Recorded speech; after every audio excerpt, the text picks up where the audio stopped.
আমার ছোট ভাই নেশা করে এবং বাবা মায়ের সাথে খারাপ আচরণ করে, মা চাচ্ছেন আমি বাড়িতে ফিরে যাই, কিন্তু আমার স্ত্রী পর্দা করে এবং আমার বাড়িতে পর্দার পরিবেশ নাই, পারিবারিক ও পারিপার্শ্বিক কিছু সমস্যার কারণে বাড়িতে যেতে চান না। এই পরিস্থিতিতে আমার করণীয় কি? এটা একটা জটিল সমস্যা। আমাদের অনেকে আছেন যে স্ত্রী আসলে মায়েদের সাথে থাকতে চান না।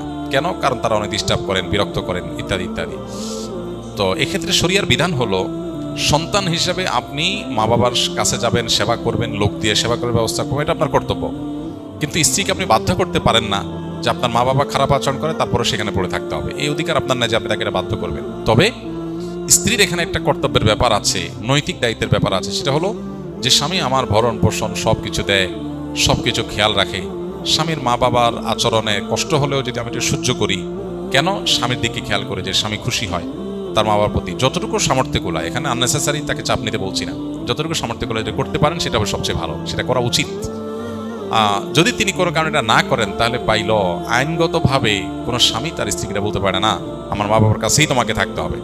বরং শরিয়ার দৃষ্টিভঙ্গি হলো স্বামী যেখানে থাকবে স্ত্রী সেখানে থাকবে, তার সামর্থ্য যদি থাকে। তাহলে মা বাবার জন্য কাজের লোক দিয়ে আপনি যেমন ব্যবস্থা করবেন, আবার আপনিও ঘন ঘন যাবেন, শুধু কাজের লোক দিয়ে হবে না। আর নাতিপুতি দেখার তাদের শখ আছে, এটা তাদের হক, অতএব তাদের দেখার ব্যবস্থা করবেন, তাদেরকে আনবেন, নিজে যাবেন।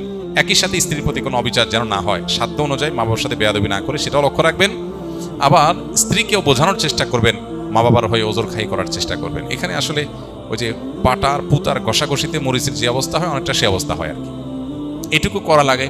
সাংসারিক জীবনে একটু শান্তিতে থাকতে চাইলে বেশি পণ্ডিতি না করে এই পাটা পুতার মাঝখানে এই মতো মরিচের মতো আপনার ধৈর্য করে পুরুষদেরকে থাকতে হয়। একদিকে মা বাপের বিরুদ্ধে বউ নালিশ করবে, এগুলো শুনতে হবে, বউয়ের সান্ত্বনা দিতে হবে। আরেকদিকে মাকে বোঝাইতে হবে, মার কাছেও ঝাড়ি খাওয়া লাগবে, বউয়ের কাছেও ঝাড়ি খাওয়া লাগবে। দুই জায়গায় যদি আপনি ঝাড়ি খাইতে পারেন তাহলে আপনি আদর্শ পুরুষ।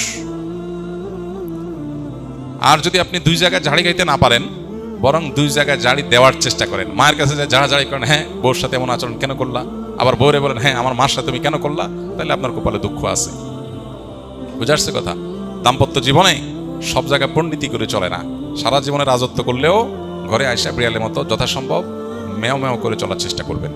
তাহলে ইনশাল্লাহ সংসার জীবনে দেখবেন শান্তি আর শান্তি, শান্তির কোনো শেষ নাই। আমাদের ফাউন্ডেশনে যত লোক স্বামী স্ত্রীর ঝগড়াঝাটি নিয়ে আসে আমাদের কাছে নালিশ নিয়ে, তা আমাদের মৌলানা দেলোয়ার এগুলো দেখাশোনা করেন। তো মৌলানা দেলোয়ার আজকে অনেক বছর, 5-6 বছর উনি আমাদের অফিসে এগুলো সামলান। প্রতিদিনই অনেকগুলো কেস আসে, স্বামী স্ত্রীর ঝগড়াঝাটি মিটমাট করার চেষ্টা করা, কাউন্সিলিংয়ের চেষ্টা করা, তালাকের মাসালা ইত্যাদি ইত্যাদি। তো মৌলানা দেলোয়ার তার অভিজ্ঞতা আলোকে বলতেছে যে দীর্ঘদিন পর্যন্ত স্বামী স্ত্রীর মধ্যকার এইসব বিষয়গুলো ডিল করার পর আমার অভিজ্ঞতার নির্যাস হলো দাম্পত্য জীবনের সুখের একটাই সিক্রেট আছে। সেটা কি?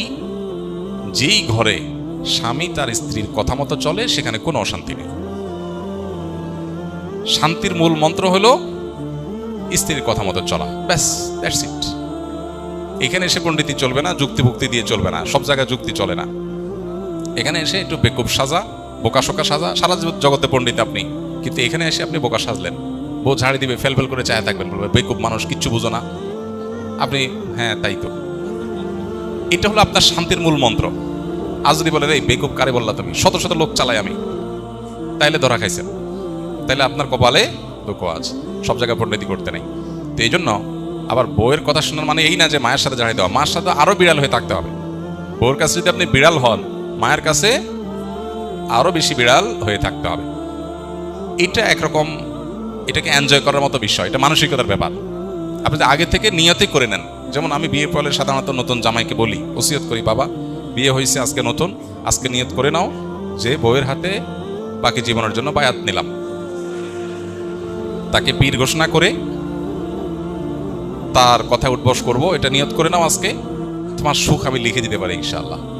আল্লাহর উপর ভরসা করে তোমার সুখ, দাম্পত্য সুখের গ্যারান্টি আমি আল্লাহর উপর ভরসা করে আমি তোমার লিখে দিতে পারি। শুধু নিয়ত করবা কি? বায়াত করার, বাস। পিসাব অনেক কিছু বলে, মুরিদ কিছু বলে না, তুমি সেরকম থাকবা। এর মানে এটা না যে বউয়ের শাসন করা যাবে না। শাসনও করবেন এমন ভাবে যে আপনার শাসন শুনে বলবে যে বেকুব, দিন শেষে আপনি বেকুবই হবেন। কারণ পৃথিবীতে বহু চালাক মানুষ আছে, একজনও চালাক স্বামী নাই। পৃথিবীতে বহু চালাক পুরুষ আছে কিন্তু কোনো চালাক স্বামী নাই। কারণ বউদের কাছে এমনি সব বউরাই মনে করে স্বামীগুলো একটু বেকুব, যত শেয়ানা স্বামী হোক। বউ মনে করে কি, মনে করে কিছু বোঝে না, বেকুব কিসিমের। এটা সব ঘরে একই অবস্থা। আপনি যে মনে করেন যে আমার ঘরে অবস্থা, তাহলে ভুল হবে। আপনি আগে ভাগে নিয়ত করেন, তাহলে দেখবেন অশান্তি দূর হয়ে গেছে। বুঝে আসছে কথা? আর মায়ের কাছে তো আরো নরম হয়ে থাকতে হবে। তাহলে সেক্ষেত্রে দাম্পত্য অশান্তি এগুলো একটা সময় থাকে, এরপর আর থাকে না। এর মানে এই বলছি না আমি যে একেবারে বউ আপনাকে অন্যায় যা করে আপনি একেবারে তার কথা চলবেন। আপনার গল্লির ঠাও ঠিক থাকবে, কিন্তু কৌশলটা থাকবে খুবই পোক্ত। আর নিয়ম হলো, ঝগড়ার সময় যদি কেউ বেকুব সাজতে পারে, সে আসলে জিতে যায়। কেন জিতে? কারণ হলো ওই মূল যুদ্ধের যে সময়টা চরম, ওই সময়টাতে শুধু একটু সহনশীল হলে, যুদ্ধ যখন থেমে যাবে, যুদ্ধবিরতি হবে, তখন আপনি এবার সুন্দর করে আপনার কথাটা বলেন, দেখবেন যে ইনশাল্লাহ অ্যাকসেপ্টেড হয়ে গেছে। আর শুরুতে তর্ক দিয়ে গেছেন তো ধরা খাইছেন, সামনে আর চলবে না। তো এই কৌশলগুলো রপ্ত করতে হয়, বিয়ের আগে ট্রেনিং নেওয়া উচিত ভালো করে, ইনশাআল্লাহ বিদিল্লাহ। আল্লাহ তাআলা আমাদেরকে দাম্পত্য জীবনের সুখ এবং শান্তি দান করুন। জাযাকুমুল্লাহ খাইর। সময় অনেক হয়ে গেছে, আজকে শেষ করি। বাকি প্রশ্নগুলো ইনশাআল্লাহ সামনের সপ্তাহে আমরা এগুলোর উত্তর দেওয়ার চেষ্টা করব।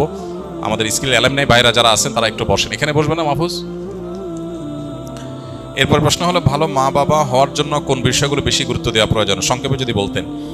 আদর্শ মা বাবা, যে মা বাবা আল্লাহর কাছে রিওয়ার্ড পাবেন তাদের এই প্যারেন্টিংয়ের জন্য, সেই মা বাবা হওয়ার জন্য সবচেয়ে গুরুত্বপূর্ণ বিষয় হলো কোরআন এবং হাদিস একজন মা বাবার যে করণীয়গুলো, হুকুকুল আওলাদ বা সন্তানদের যে হকগুলো বলেছে, সেগুলো ভালো করে বোঝা এবং সেগুলো আমল করা।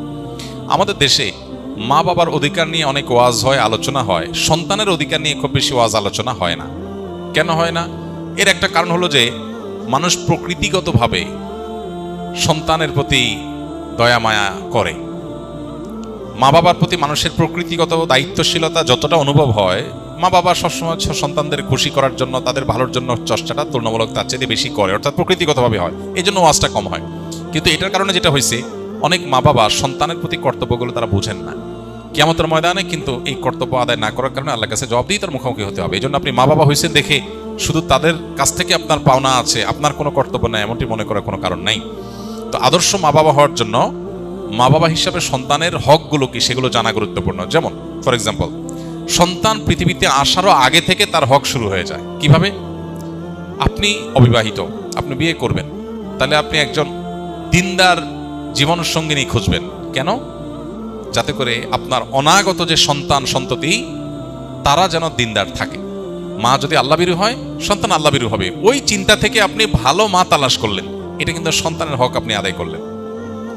আর আপনি ওইটা মাথায় রাখলেন না, আপনি টাকা পয়সা অন্যান্য বিষয়গুলোকে মাথায় রাখলেন, তাহলে আপনার সন্তান দিনদার, আদর্শবান, আল্লাহভীরু হওয়ার বিষয়টাকে আপনি খেয়াল করলেন না, তাহলে সন্তানের অধিকার নষ্ট করলেন একরকম।